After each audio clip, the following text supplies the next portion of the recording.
All right, guys, welcome back. Another episode of the Eric Gubler podcast. Today we have Shane Scott in the studio. And Shane, God, what do we say about you? I was trying to figure out before. He's probably the most curious man that I've ever met when he starts to frame up like the just life and like how you view the world is so different than most people. I'd say you're definitely in the 1 percentile of how you think about the world and different ways of like getting out of your own way, maybe is the way to say it. Yeah. I mean, just it's making really clear distinctions between, I'll say between what's real and what's not real, but that in and of itself is a distinction. Mm-hmm. So it's like life can be really clear and simple, but we muddy the waters so much. We do it with our minds. We create our own barriers. We've heard all these different things. You know, there's thousands of books out there, it seems like. But I don't know that everybody gets to the point to where they can make the clear enough distinctions to see kind of how they, in an attempt, I'll put it this way, in an attempt to fix something or change something, we tend to just reinforce the thing that we're trying to change. And get stuck. The thing we're trying to fix. And so we're always trying to clear up the water, so to speak, and yet in doing so, we make it more murky. Yeah. Which I think this is for everybody. Like, no matter what industry you're in, business you're in, life situation you're in, addiction that you may have, problem in your marriage, whatever it is, like it's just covers everything, really. So it kind of umbrellas everything in life as humans. Everything. So this is going to be a super awesome episode. You're going to want to stick around for this one for sure. Let's maybe kick it off a little bit with kind of introducing you. I mean, the little that I know about you, and I'm going to get to know you a little bit better on here too, but been around you at 2 events that we've had. You throw your own events, which we'll talk about in a little bit. You got one coming up January 18th through the 20th, up at Homestead Ranch, in St. George, or close to St. George. And then you've been over to my house once, and then the second time. And I've had 4 friends go to your event, this last one that you did a month or 2 ago, and every single one of them said it was absolutely life-changing, best event they've ever been to. Just mind-blowing. And what's funny is it's not physical at all. Right. It's just, but they said it was so difficult because it just twists your mind to think differently than anybody is brought up to think. So I'll finish maybe the introduction to what I know about Shane is he is wealthy. He has been retired for a long time. I don't know how long, but it seems like you just basically have your money work for you, and your events that you run, you're not really there to make a profit. It's really just to give back. So you come from a place that's so different in the coaching space to, hey, this is like how I make money and this is my business. And you're just in a place of like, hey, I just want to, you mentioned it today on the phone with me, is like, I want to give myself practice to be able to reinforce it for me, but then also it's giving to other people. Yeah. Did I hit that pretty square, or what? Anything to add to that? Well, I mean, I guess the way I say it is, it's the only way I get to keep is to give it away. Yeah. You know, that's how it works. And so it is a passion of mine. It's always been a passion. It's not really how I've made a living, but I feel like what's, like what you mentioned, what's powerful behind it is that the message for me is really just about showing people that whatever I've created in my life, it's possible for everybody. Yeah. You know, and I practice these principles. That's what I feel is really important, is it's not just something I'm teaching, and I made all my money by just teaching people how to do it. I did it first. Right. And I practiced these principles as I did it, and I also taught them as I did it. And I taught them to the companies I've worked with and invested with and so forth. Cool. So let's start with how you got started. Like, who trained you? When was it? How long ago? Where did things kick off? When did you start thinking different? And then let's jump into what that actually is. So my story just starts, I'd say, in high school. In high school, I really wanted to be rich, just for my own reasons, you know. And I used to think there's got to be a secret to it. Like, I really wanted to understand it. And I read books like Think and Grow Rich, Right. and books that, kind of talked about this concept of a secret. If you discover the secret, then now you have the key, the pathway to success. And I really got into it. But again, my motivation wasn't really a spiritual motivation. It was more of I wanted to use this to create material wealth. But at the same time, I think all of our lives, circumstances and situations shape us differently. But one thing I always dreamed about as a child, and really, I guess even I should say a youth, because that goes all the way up to 18 or whatever. But I dreamed of being able to help people. Mm. It was always difficult for me to see people struggling. It was even more difficult to not be able to help them. But again, my idea of helping people was monetary. If I had the money, then I could help somebody. I could, it seemed like money was the key. And also the missing thing that a lot of people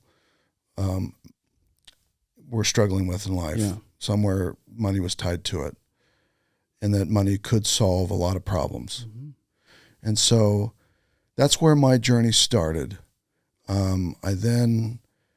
It turned more into a spiritual quest when I started to apply it to spirituality. And I always felt like I was a spiritual person, but that's not something I talked about with my friends. I think growing up, I had my image of who I thought I was and who I needed to be. And I think I played that role pretty well, and I kept certain things, close to my vest. I didn't necessarily share with everybody, but I got the opportunity to serve a mission for my church, and then all these principles became a spiritual, quest, or it had a spiritual nature to it. And it also wasn't weird in that element for me to use what I would consider my spiritual gifts. And a lot of it was just kind of almost just taking difficult things and seeing them clearly, and then learning how to share those with people in a way that they could also see it clearly. Mm. So I started doing that at that time, and I was very successful at doing that. And I remember writing in my journal, what I wanted to do and how I wanted to help people. And, when I got home, and by what I want to do, meaning, what I want to do with my life, what I want to do for a living and all that stuff. I wrote it in a journal, and it was really just something along the lines of helping people kind of gain clarity, gain insight, gain that awareness of our true self, our divine self, yeah, our authentic self, whatever you want to call it. And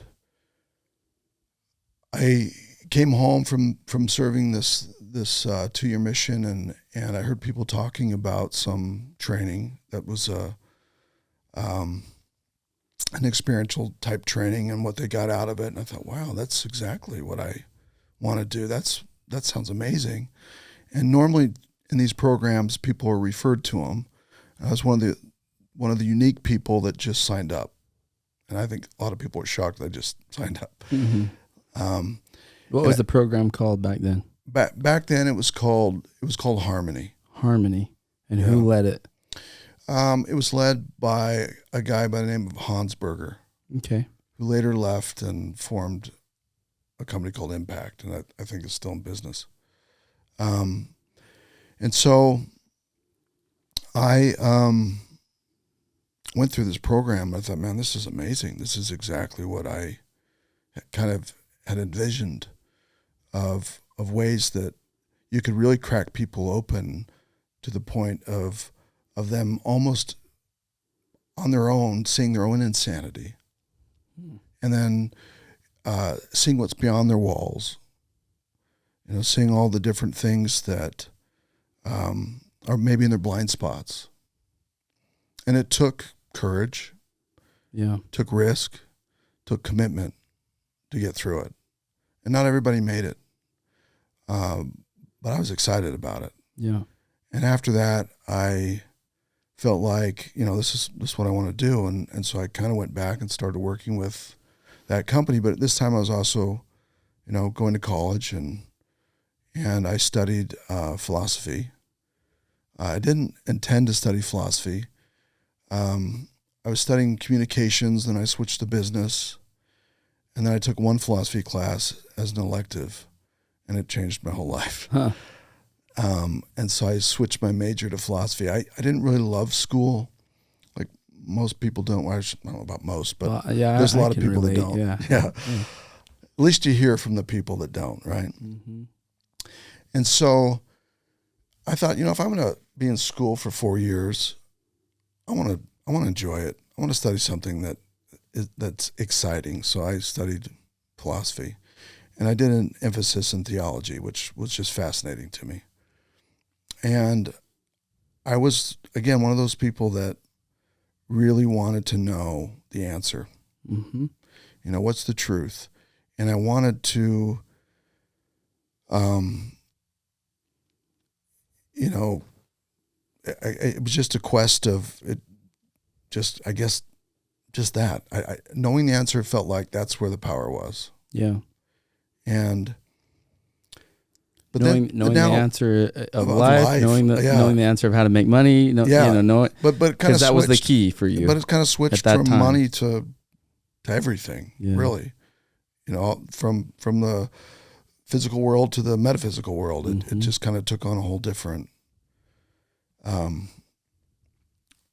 different scope and what I was interested in. And I began to see the relation to everything, even health. How all of it's related. And so I'm studying philosophy. I'm interested in, ways to help people shift. I also found that with a lot of these programs, the business side of it was always a very unattractive side of it. Mm-hmm. And I'm a very literal person, and I'm a very,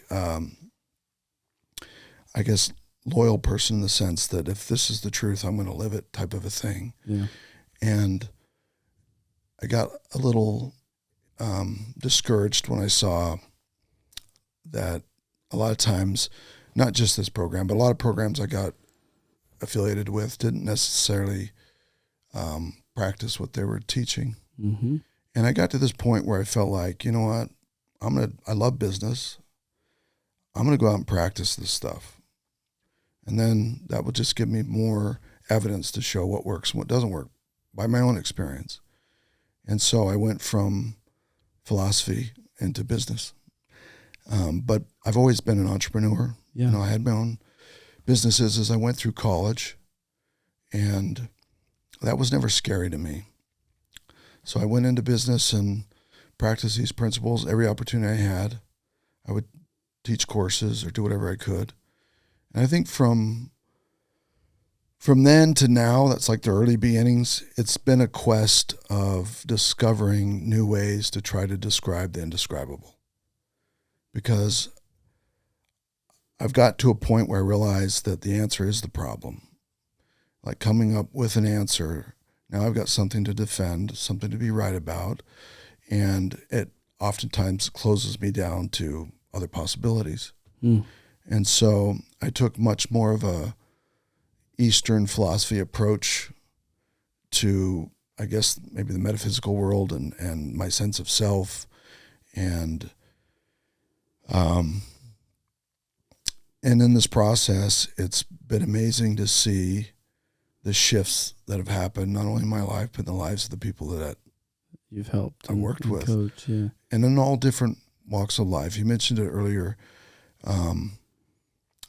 I work with people who struggle with addiction. I work with vets. I work with business owners. I work with housewives. I work with people in all different walks of life. And what's interesting is if you take a group of all those people and put them in the same room, they discover that they're really not that different. Huh. A lot of the things that we struggle with and a lot of things that that get in our way are ultimately the same things. Let's go there for a second. So, if we can put that umbrella over it for a second and we go off of what you just said, that everybody struggles with similar things, and you can take these people that are addicted or housewives, business and whatever, and teach them all the same thing, and they're all going to get what they need out of it.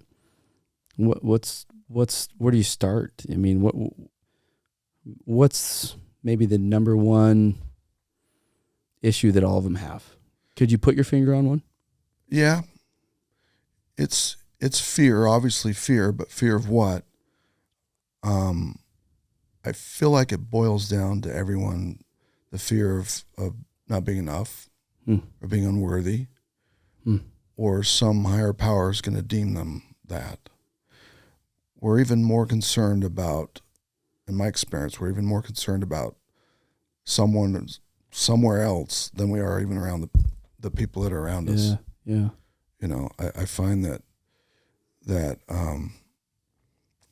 even people who don't necessarily even believe in God have a fear that something is going to deem them unworthy, going to get them or something, or not being enough. Or so how do you teach people to have a healthy relationship with fear, or do you? Yeah, absolutely. I mean, it's not going away. It's there to show you what's not true in order for you to establish what is true. And you mentioned earlier, where do we start? Well, if we take all those people and put them in a room, what they'll realize is they all started in the same place. Mm-hmm. They all started as a nobody, is what I would call it. They didn't have a sense of identity. Which, for all the listeners, your group or your event is called The Journey to Nobody. Yeah. Right? Mm-hmm. So, but keep going. I don't mean to cut you off. So everybody starts as a nobody. Yeah, everybody starts as a nobody. And again, imagine all these people coming into a room from all different walks of life. Cultures. They all want something. They all have their stories. Mm-hmm. They all have their excuses. They all have their different perceptions of the world. But when we get down to it, what they discover is that we all started as just these innocent children. Yeah. And really, without a language, we couldn't really compartmentalize the world. Everything just was what it was. And I know you have young children, mm-hmm. and they live in an innocent state. They're just being who they are. Yeah. And slowly developing this character, but they develop the character based upon, a lot of the circumstances that are going on around them. Mm-hmm. I do feel like they come with some unique personality traits and so forth. But a lot of, how we create our world is through not only just experiences we have, but what we make those mean. And more importantly, what we make them mean about us. What does it say about us? And as children, we don't really have the experience to know if we're even right or not. So we'll accept things that are, you could look back and say is absolutely ridiculous to believe in some of those things. Yeah. But once you latch on to them, it becomes your reality. And then your adult life's about learning how to unwind all that. Unwind it, yeah. Because I feel like I'm right in the middle of that right now. Yeah. Can I just say, I think almost every day I feel like I come up with something. I'm like, from my childhood or whatever, something I was taught either through, and I mean this, and my mom and dad are probably listening to this right now, and I mean this in the best possible way, but they could probably relate to their parents that, was that true, real, or was that just what they were taught? You talk about like the story of the ham that was cut, the ends were cut off. Have you heard that story? I don't know. Maybe I have. There's I think it's like a daughter that goes to her mom or something. She goes, the details might not be exact, but you'll get it at the end. She goes, "Hey, why do you cut the ends off of the ham when you put it in the oven?" She goes, "I don't know. That's how my mom did it." So she went to her mom and she went to her grandma, and, "Hey, grandma, why do you cut the ends off the ham?" She, "Oh, that's how my mom did it." And luckily the great grandma was still alive. And so she went to her great grandma and said, "Great grandma, why do you cut the ends off the ham?" And great grandma goes, "Well, because back when I was learning how to cook, our oven was so small that we couldn't fit the ham in the oven. And so we cut the ends off because it just wouldn't fit in the oven. And then she was like, oh, we just do things because we were just conditioned or taught to do it, and we don't question it. Yeah. Now, I've heard that story, but I've heard it with toast. Variations, right? Yeah.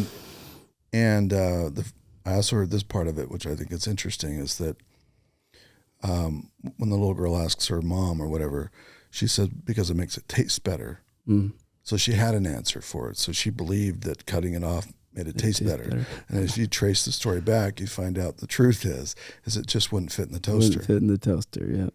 But that's an interesting thing about life, is that something like that can be passed down and believed for generations.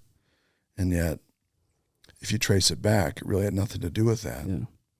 And you'll see that a lot in life. Yeah. So. Yeah. How much of it, with what you teach,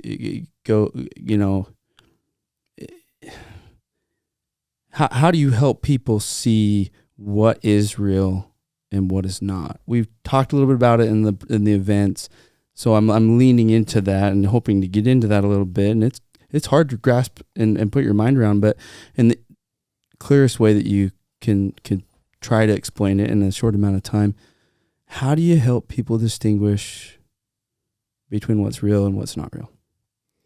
So, there's lots of different ways to answer that, but I'm essentially saying the same thing. And in one way is you're holding up a mirror, and they're looking in the mirror, and they have an opportunity to really look carefully. And when they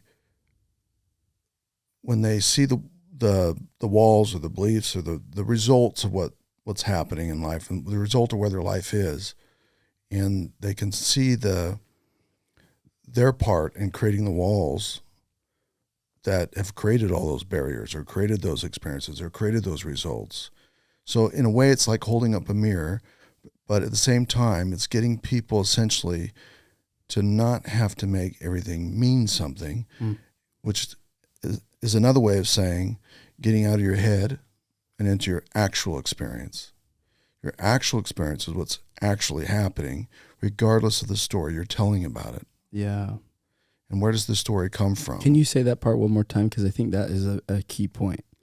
Yeah, so the challenge and the opportunity for people is to get essentially out of their head and into their heart. Mm-hmm. Another way of saying that is getting out of their head and into their actual experience. Yeah.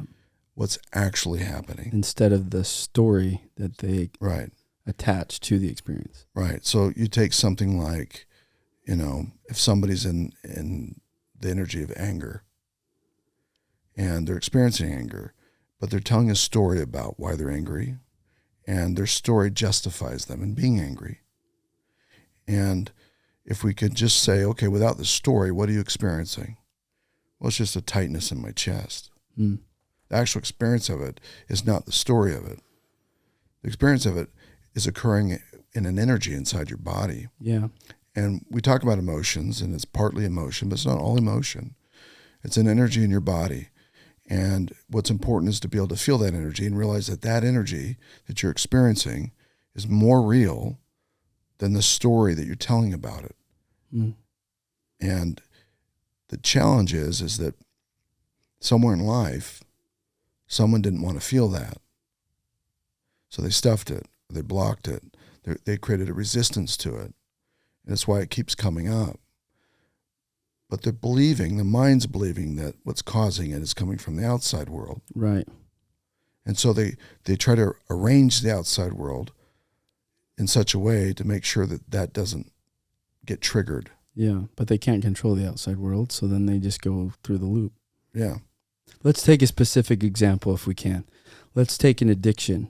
Let's talk about pornography. Let's say that somebody's making an excuse in pornography and saying, well, I'm wired this way. I have this chemical reaction, or there's all different kinds. But let's say the individual makes it the story that, hey, once a week, I just feel like I can't not think about it, and I just go to it.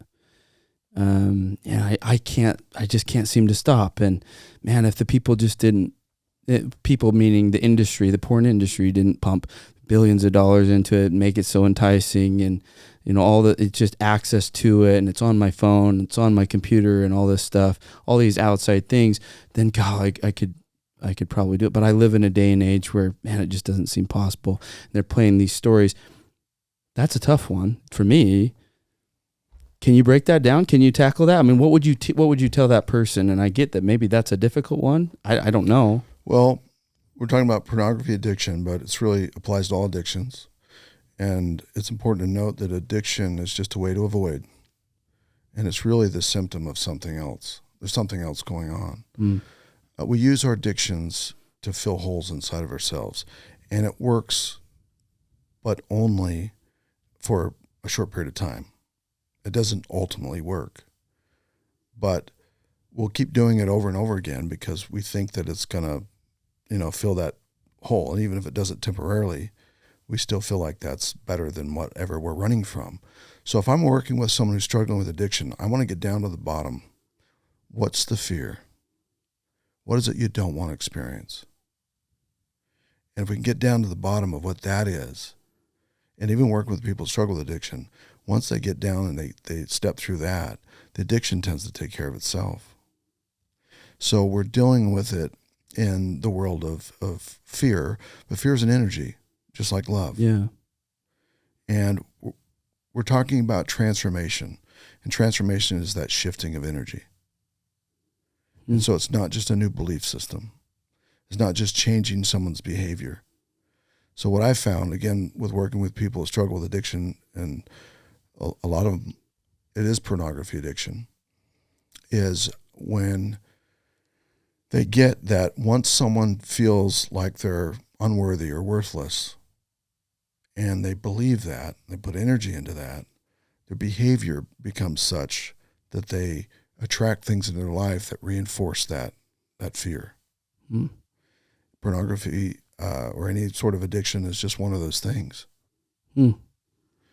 It seems like a common one. I have 5 brothers, and at certain periods in all of our life, we had a run in with it, right? And I think 90+% of men have their own, issue with it at some period of time in their life and have to figure it out because it's just everywhere. And so that's why I bring that one up, is because I'll have conversations with people even on Zoom calls, and I'm pretty open about it and trying to do my best to be able to help them through it. But it's a tough one. It's a tough one. What when you start to say the story and the fear, I think a fear for me and a lot of other people that I had and that other people have is, you hear stories of like being LDS. Ted Bundy was always brought up. Mm-hmm. Well, hey, this guy was a rapist, murderer, and he said before he got the electric chair or whatever, got injected with poison. I can't remember what happened to him. It was like, well, it all stemmed from pornography. And so like that, the belief system now becomes for some, and my parents used it to scare me, which the best they knew how. I mean, it was good intention, right? Right. But the result maybe not the best. Is hey, don't ever look at this stuff, because if you do, this is what Ted Bundy did, and look where he ended up, right? And that, or fear of losing my wife and my kids and having all this stuff stripped away, so I can't tell anybody, or all these fears that can come up, and they're big ones. And then you can go further in the LDS culture and say, well, then I'm not going to make it to heaven, mm-hmm. and then I'm not going to be with my family eternally. I mean, those become some real big fears. So how do you help somebody in that? Because I think a lot of listeners probably on my podcast are maybe in that boat, or have been, or have friends that are. So what's the question? The question is, how do you help them get over those fears? Because those are deep ones. Religious. They're a religious belief, which I think can be really strong in the LDS culture. Absolutely. So it's the same thing. It starts with, what are you scared of? It starts with a fear. And again, not even what are you scared of? It's an energy. It's something you're avoiding. Mm. Now, in terms of addiction, one person can look at pornography and maybe never look at it again, or maybe look at it 2 or 3 times in their life. Another person will look at it and can't stop. Right. So same addiction itself, drugs, same with drinking, alcohol, yeah, all of that, all addictions, yeah. And I feel like everybody has an addiction of some sort. Again, addiction is just a way to avoid. How do we avoid? Well, we can avoid by working. Right. We can avoid by doing Netflix, a lot of different things. Get on your phone, your phone, all sorts of different things. So, but like with any addiction, there's pain there. And if you want the shortcut to what it is that you're trying to avoid, well, just notice what happens, or the experience you have, the actual energy you feel when you're stuck in the addiction. What's interesting is whatever you're afraid of, you're going to attract. Whatever you're resistant to is what's going to persist. Right. Whatever you fight, you make stronger. And so there's something there that's not being addressed, and you're using methods that don't work to try to cope with it, and all it does is make it worse. It just keeps building on it. You're attracting it more. And we call that insanity, right? Yeah. Using the same method over and over again, expecting a different result. It just will never happen. But a lot of this is what happens inside of our head too. We get stuck in these loops, and we can reinforce our beliefs in lots of different ways.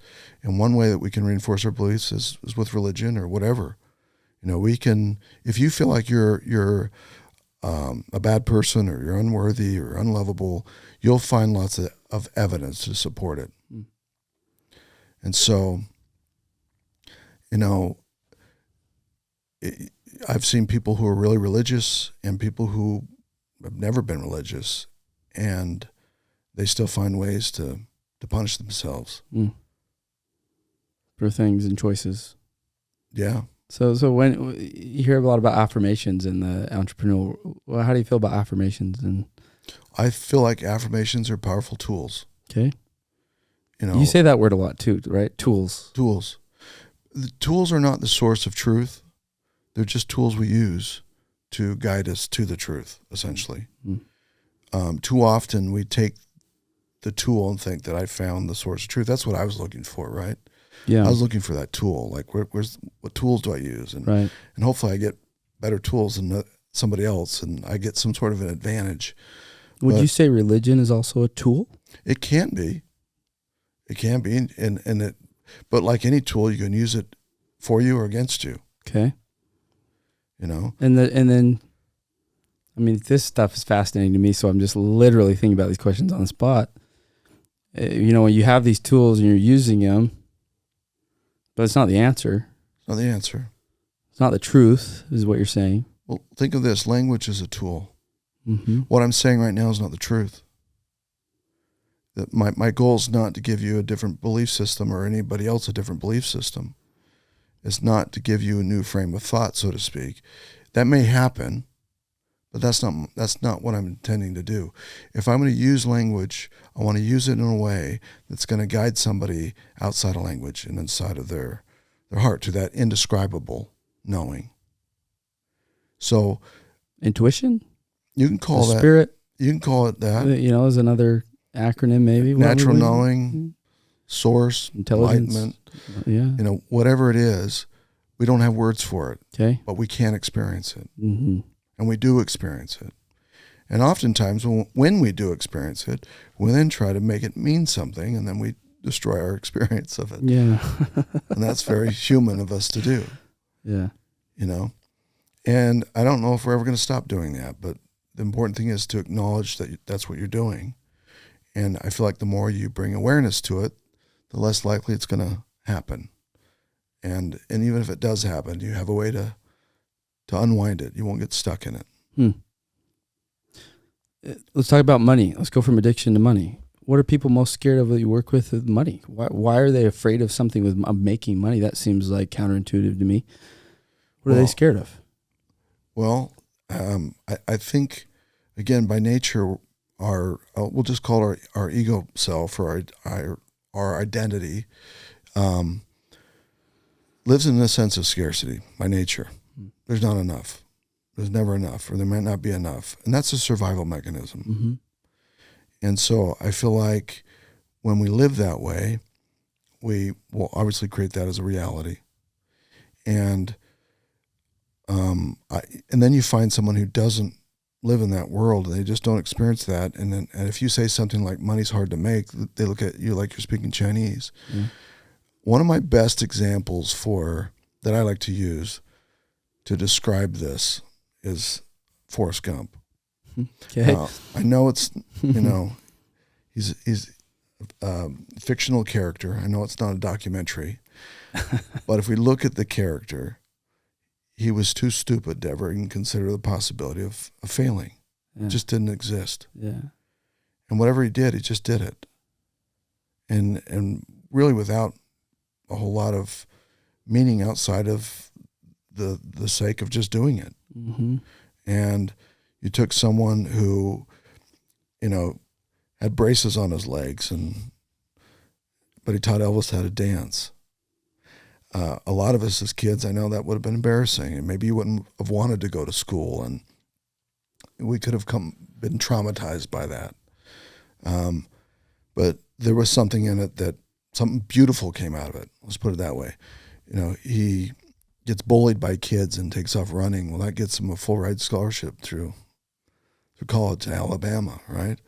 He gets into the Army, he gets shot in the butt, and comes out and becomes one of the best ping pong players.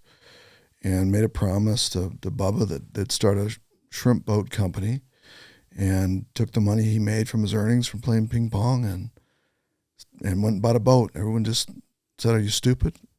Stupid as stupid does." Buys a boat, goes out, doesn't know what he's doing, but had a clear intention of what he was going to do. Lived as if it already existed. Never considered that maybe it wouldn't work. Even after pulling in garbage, just kept doing it. Lieutenant Dan shows up. One day there's a storm. He describes it in a very simple way. It's just Lieutenant Dan making peace with God. Next day, all the other boats are destroyed, but he doesn't pay any attention to that. All he knows is here comes the shrimp. And then that turns into, what it turns into. And then he invests in a apple company, a fruit company, right? And his money just continues to grow. And here's a man sitting on a park bench waiting for a bus. You'd assume he's a multimillionaire. He could have taken a limousine. He could have flown in a helicopter. Who knows? But his life didn't change. Who he was didn't change. His identity wasn't wrapped up in any of that stuff. And I think a lot of our issues with money and with life come from this thing that we call identity. This sense of self, this sense of this character we play, this thing that we're trying to protect, this thing we're trying to become. Nobody's really interested in being a nobody. We're all busy being somebody. Yeah. And that's kind of what I feel like the journey out of that. Now, here's the interesting part. Yeah. Because once you think you're nobody, once you think you've arrived, well, that's just a new somebody. Yeah. So the journey is just that. It's always letting go. It's not, I've arrived. Ends. Yeah. But some people could be scared of that, right? Yeah. Which is the identity.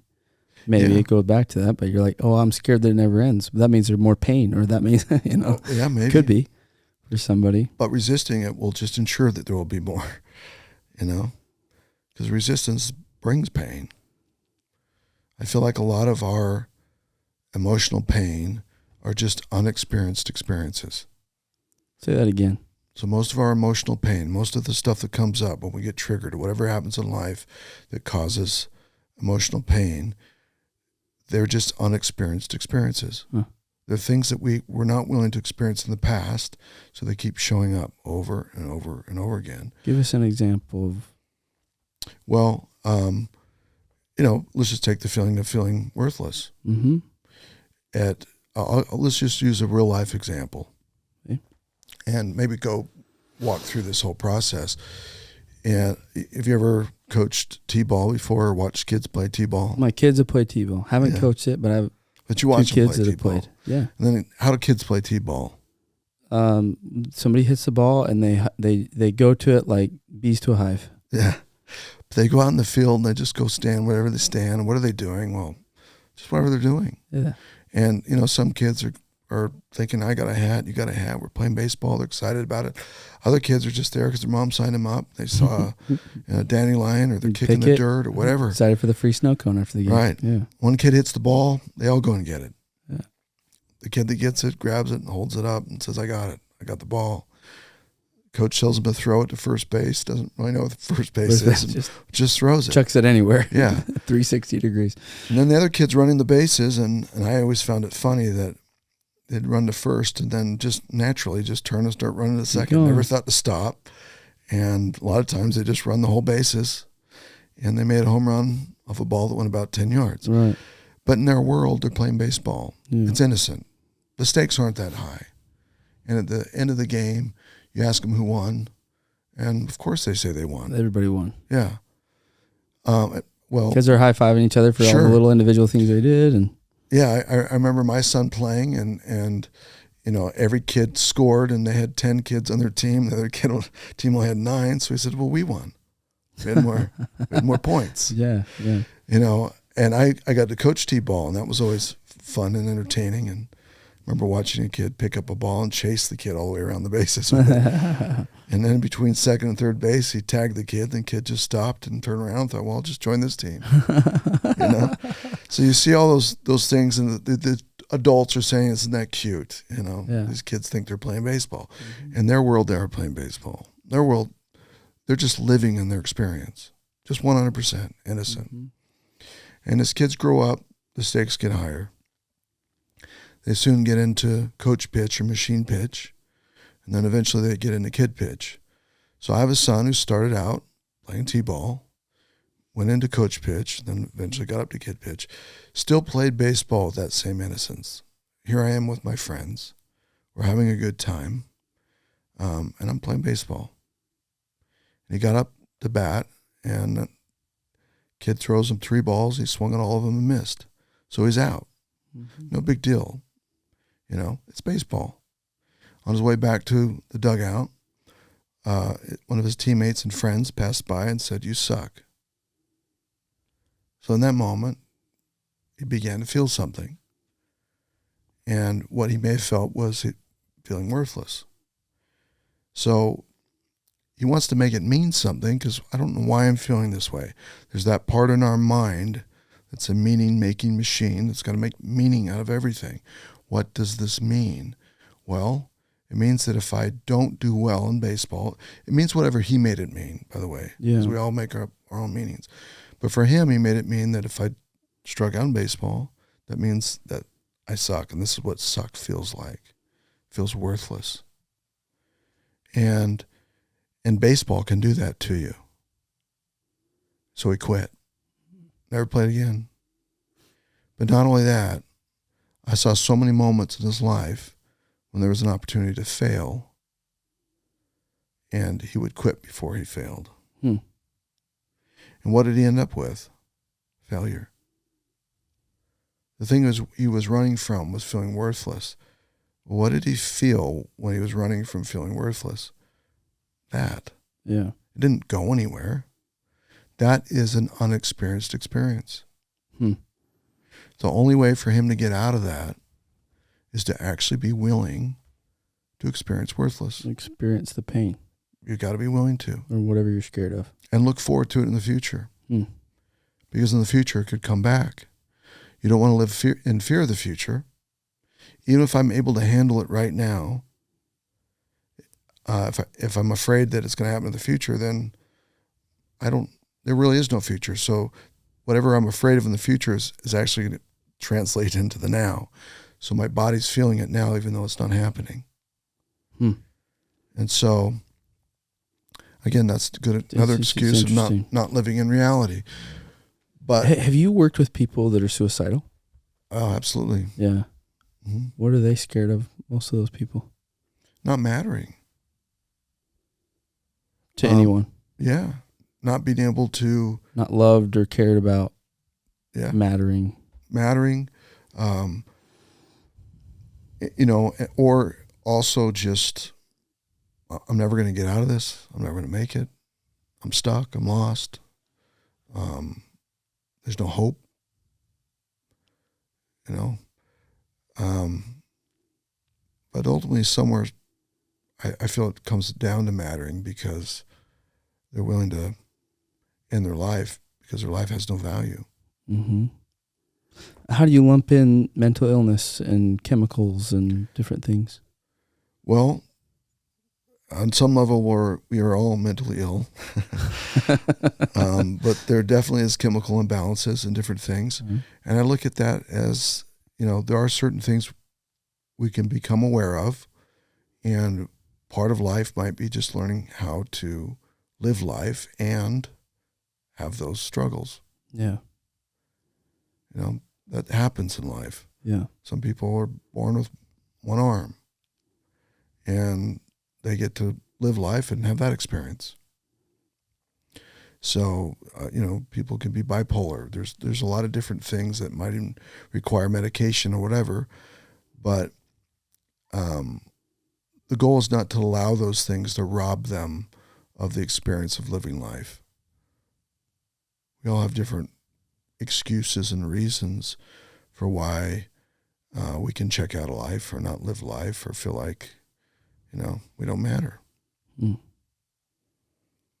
Interesting. All of it is interesting because our world doesn't really operate that way as much. I read a book, was it Aaron Acuff or John Acuff? I can't remember the first name, but I think Acuff was the last name. It's called Soundtracks. And the idea of the book is that everybody plays a soundtrack in their mind, and the quality of your soundtracks determines the quality of your life. Your brain is just software.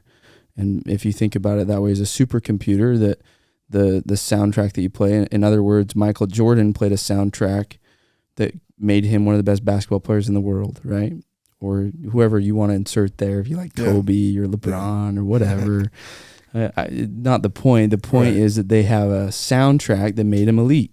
Right. In any sport, industry, whatever. You think that relates to what you're talking about? Do belief systems have any part to play? Or we can say belief systems. I think it's synonymous with the soundtrack. Like, how much does that, and again, like affirmations, how much does that play into it?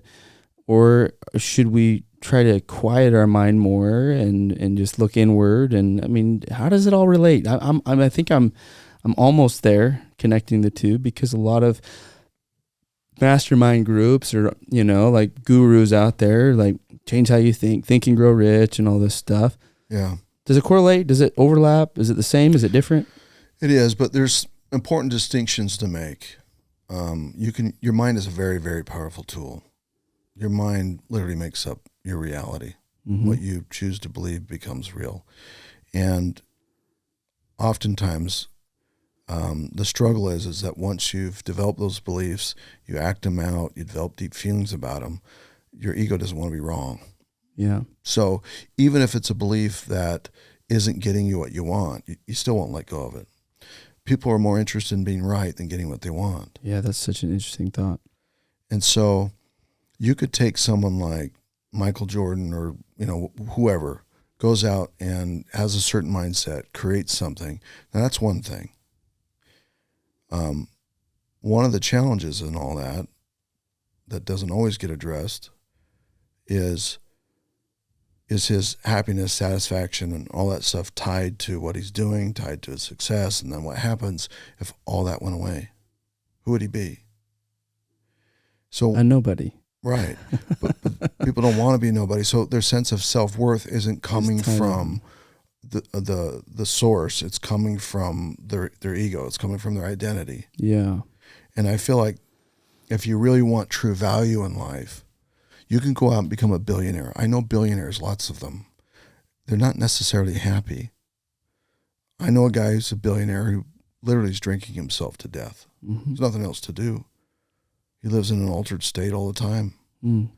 I know another man, I won't mention any names or anything, but people would know who he was. But once he retired, he just eventually had nothing to do and started living in an altered state until it got to the point where it took his life. Mm. And the guy even wrote a book on happiness, how to be happy. So whenever we attach our value to our identity, then our value can be lost. Our sense of self can be lost.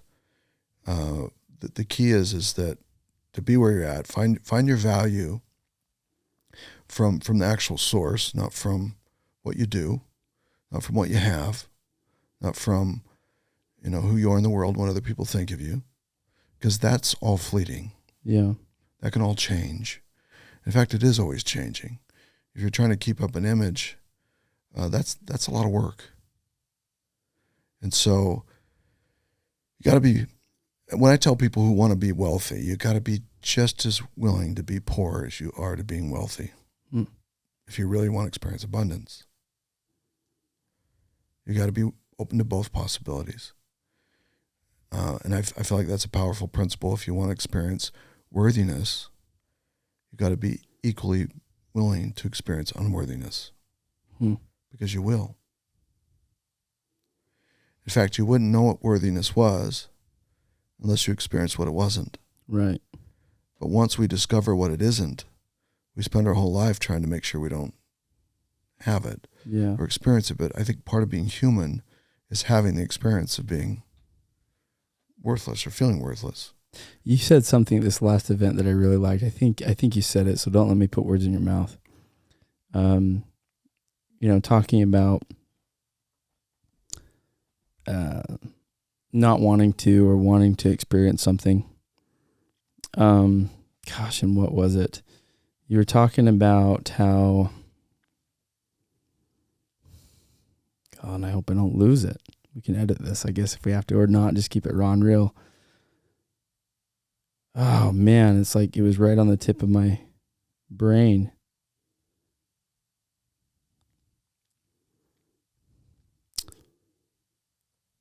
Yeah, now it's lost me. I've lost it, Luke.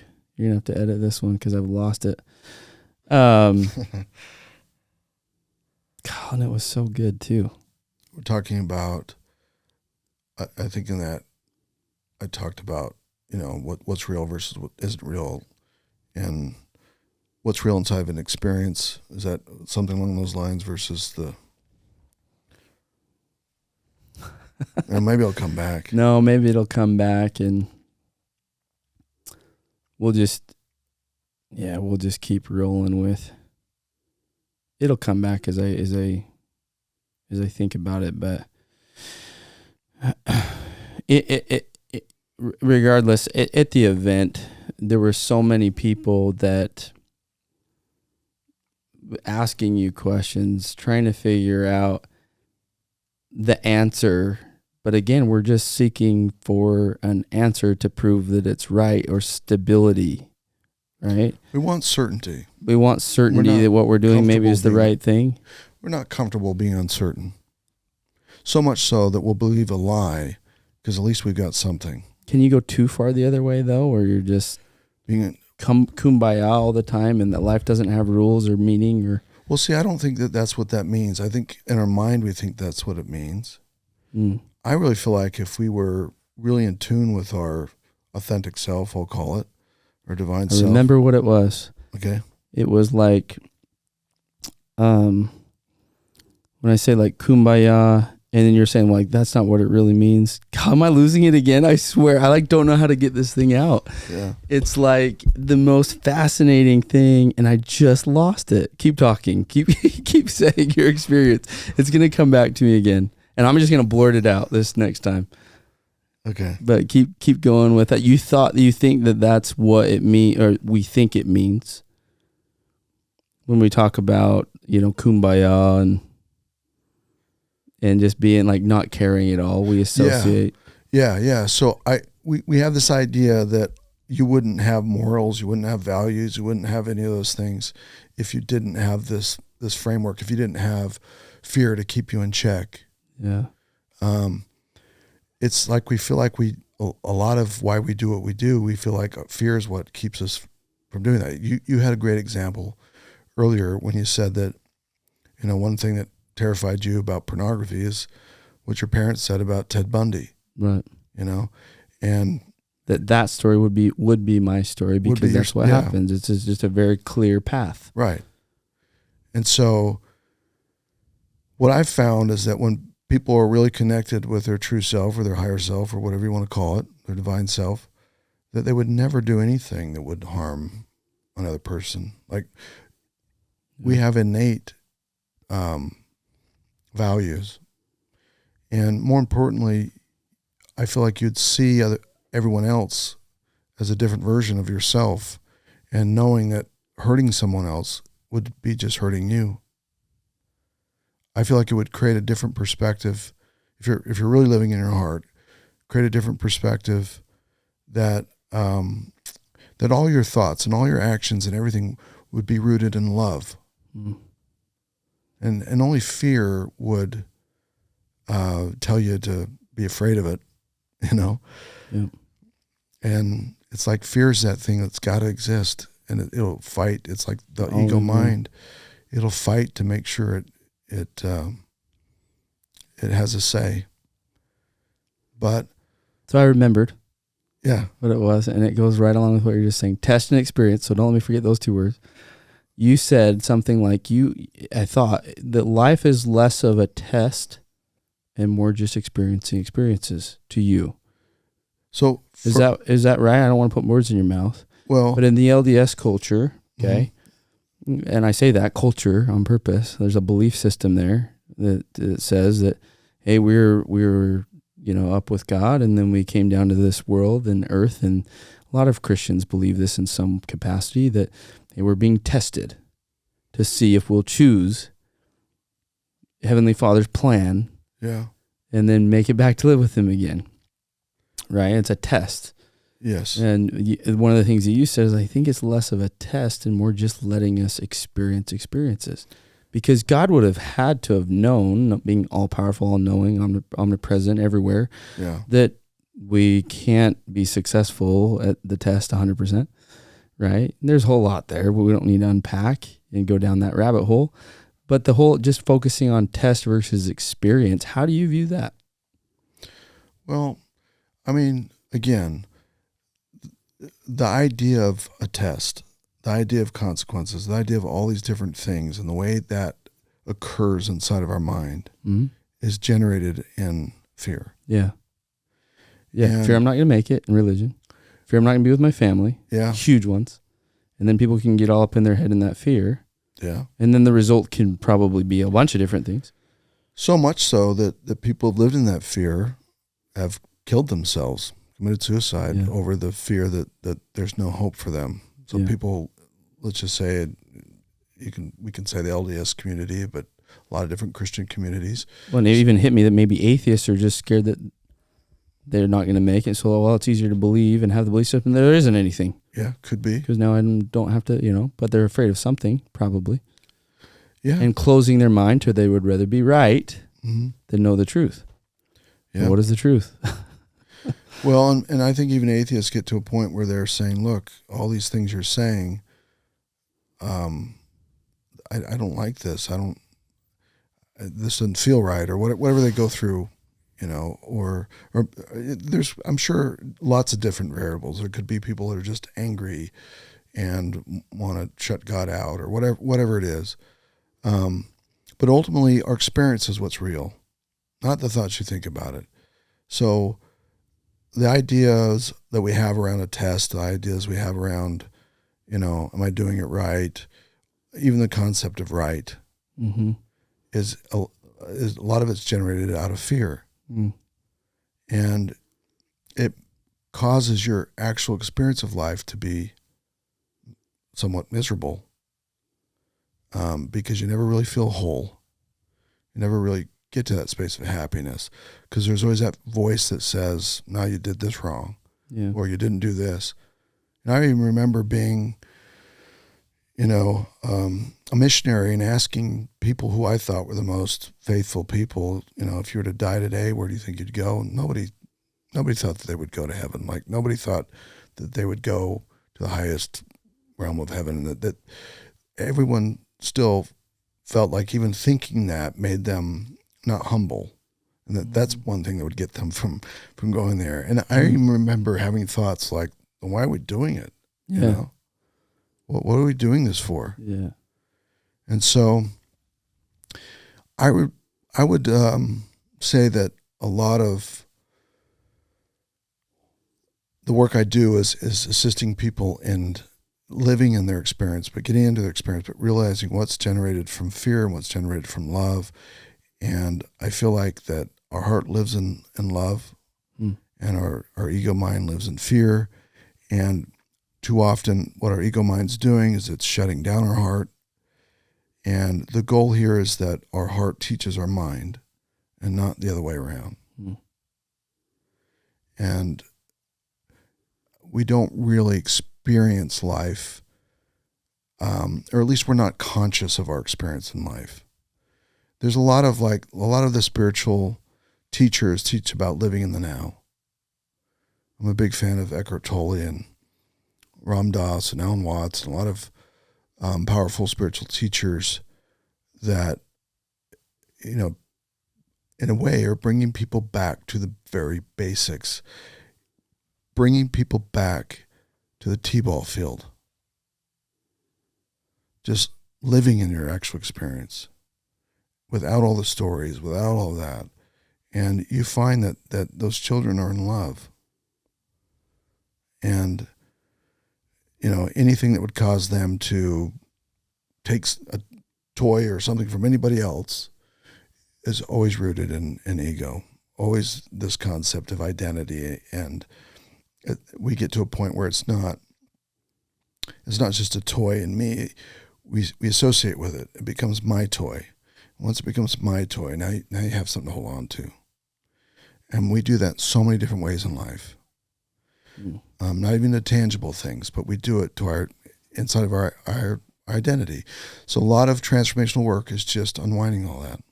Can we get back to the t-ball field? Because from that space and create from that space, you'd find that people don't find addiction to be appealing anymore. They don't want to avoid life anymore. Yeah. Because life isn't this frightful mess. It's something I can actually experience and enjoy. It's not something I have to be afraid of. And so I feel like that's the core of what transformational work does. It's fascinating. If your mind is boggled at this point, just know that you're not alone, because everybody starts to feel this way. And this is just a taste of what you go through in your event. And so I want to plug that here now at the end, where we're kind of wrapping up on an hour. If people want to come experience your event for, I think it's 3 days. It's 3 days. Yep. On the 18th of January, how do they reach you? Is there a website they go to? Is there a page? Do they call you? How do they get hold of you? The best thing to do is to go to thejourneytonobody.com, just spelled out. And on that page, there's a sign up. There's a whole bunch of information about the training, but there's a link that you can go in and sign up. Once you sign up, it puts you into the system, and then somebody calls you and kind of does a little interview with you to make sure you know what the training is. It's not a seminar. It's not a, it's active. It's very active. It's experiential. Yeah. We want people to know that it takes commitment to get through it. And we want committed people that are coming, and people who are willing to practice the power of intention, which means they're coming with an intention. And that's how they get the information. And again, it's thejourneytonobody.com. And that's a good start. Okay. Well, guys, if you're interested in learning more about this, go to that website. Like I said, I started off this podcast. I've had at least four, and I know we've had more people that have gone to your event, probably because there was a few people that came to the last event that we ran, more than that probably, that went to yours. But every single one of them that I've talked to, which is 4, said it was the greatest event that they've ever been to, totally changed the framework of their life. And I was just talking to somebody last night that was talking about how now their business that they've been running for several years now and been involved in that industry for even longer than that, is now all of a sudden just clicking. Like, there are things that they were scared of or were getting in their way and they kept beating their heads against are now freeing up, and they have all these things just happening. And he was the one that said, you need to call Shane, which I knew you. But when he said that, I was like, you know what I do? I need to call Shane. And here we are on a podcast. Yeah, same day. Yeah. So the training basically takes all this stuff and we're going to put it into practice in 3 days. And it's not about what I say. It's not any of that stuff because, I speak a lot of different events and people hear this and they think, oh, this is mind-blowing or this is whatever they say. They tend to enjoy it. But in my experience, that's not the same as experiencing it. Yeah. So we're going to take it out of theory and put it into practice. And then when you walk out of it, you're walking out with an actual experience of it. So you know it. Yeah. It comes from a knowing that's beyond language. Yeah. That's super cool. Shane, thanks for coming on. Thanks for coming like same day, like we said, coming on the podcast. If you guys got value out of this podcast, share it. This is a different podcast than I think a lot of people have listened to. It's so different. And again, if you're interested in going through your experience, Shane's experience, go to that website and hit him up. And I want to go. I've said the same thing last time with kids, and I want to be there as long as my wife can say yes, but I really want to go through it together with her. One of my goals for 2024 is to stop experiencing things just me and try and do it with my spouse, because I feel like then I try and tell her everything that I just experienced and it's just not the same. Yeah. And so that's one of the things that I want to. Yeah. With relationships, it'll give you a different framework for your relationship. Yeah. You stop projecting on each other and being victims of each other. Yeah. And it's a hard thing about having kids is they're so, home with the kids, but we want to find ways where we can. We don't want to be tied to the belief that has to be that way, I guess. Well, your training is to figure out how to make that happen. Yeah. Right. It's to set your intention and expect everything to fall in place. Yep. Cool. Anyway, okay, we'll wrap this up. Guys, thanks for listening this far. Go give us a review if you haven't already. Share some of these reels that we're going to post about it. We're going to throw it on all of the social media channels. Go share it with people. Go follow Shane, even though he doesn't have a ton of followers because you're not super into the social media game. But you can try and follow him there on Instagram. You are there. We set up an Instagram for the Journey to Nobody. So go look up the Journey to Nobody. There we go. Guys, thanks again for listening this far. We'll see you in the next episode.